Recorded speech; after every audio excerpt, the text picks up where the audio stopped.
దివిసేమ దేవజన రక్షకుడు మండలికి దివిసేమ దేవజన బాంధవుడు మండలికి దివిసేమ అనాథ రక్షకుడు మండలికి దివిసేమ కూడా ఒక మర్చిపోలేనటువంటి గాయం. ఆంధ్ర రాష్ట్రానికి మరి ఆ రోజున దాదాపు 8,500 మంది ఆ తుఫాన్లో, ఆ అర్ధరాత్రి వచ్చినటువంటి తుఫాన్లో మరి చనిపోవడం జరిగింది. కుప్పలు కుప్పలుగా శవాలు పడినటువంటి పరిస్థితి మరి ఈనాడు ఫోటోలన్నీ కూడా మనం చూస్తాం జరుగుతూ ఉంటుంది.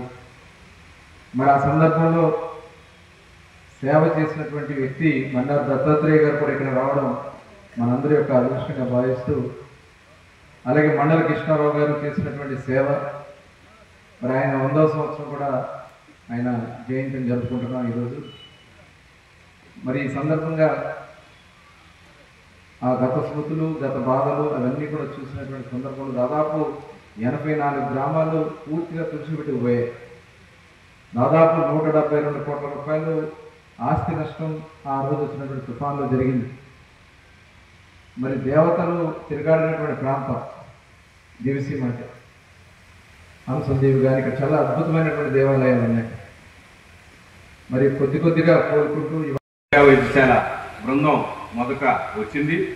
డాక్టర్ రామచంద్రారెడ్డి పుత్తలపల్లి సుందరయ్య గారి సొంత సోదరుడు 1943లో ప్రారంభించాడు హాస్పిటల్ అక్కడ డాక్టర్స్తో, ప్రజా వైద్యశాల పేరుతో. ఆ హాస్పిటల్ వాళ్ళు ముందు వచ్చారు. ఆ రకంగా సేవలు అందించాం. మీకు చాలామందికి ఇక్కడ కూర్చున్నాడు చూస్తుంటే పోతే చాలామంది ఇక్కడ ఆ రోజు ఉన్నటువంటి వాళ్ళు, నాకు 78 ఏళ్ళు, నాకు 27 ఏళ్ళ వయసులో నేను ఇక్కడికి వచ్చా. చాలామందికి తెలీదు, మేము 15 రోజులు దొడ్డికి పోతే కడుక్కోవాలి మేము నీళ్ళతో. చాలామందికి అర్థం కాదు. ఈరోజు చెప్తే కూడా అర్థం చేసుకోవడం కష్టం. కాగితాలు పాత గుడ్డలే మాకు. ఎందుకని పంచాయతీ ఆఫీసు ఆ మెరకగా ఉన్న అక్కడ భూమి మాత్రం ఉండేది.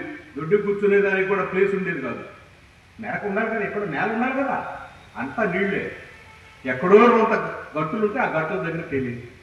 ఆ నీళ్ళల్లో కడుక్కుంటే లేనిపోయిన రోగాలు, అన్ని శవాలు, గేదెలు, ఇట్లాంటి వాతావరణంలో 62 రోజులు ప్రజారక్ష దళాల పేరుతో ఈ కార్యక్రమం చేసి వాడపాలెం అనేటువంటి ఊర్లో ఇప్పుడు చెప్పారు కదా బుద్ధప్రసాద్ గారు, ఇక్కడ ఇల్లు కట్టిన కార్యక్రమం వాడపాలెంలో తుఫాన్ షెల్టర్ అనేటువంటి పేరుతో హాలు కట్టించాం.